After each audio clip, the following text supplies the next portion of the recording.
štarty s jednou gumou. Nameraná hodnota bude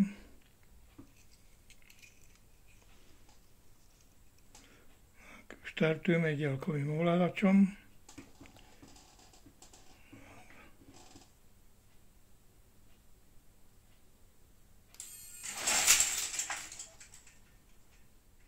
A ďalší štart s jednou gumou, ale v konečnom uhle.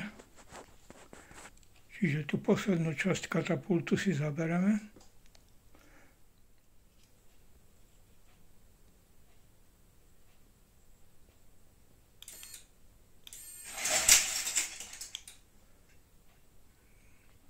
Tak brzdové gumy majú dobrý účinok, ale musia byť trošku dlhšie, aby išlo až skoro do konca.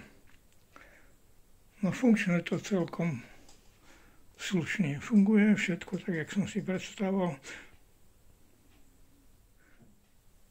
Tak urobíme si záber z čela katapultu, pripraviť sa, pozor, štart.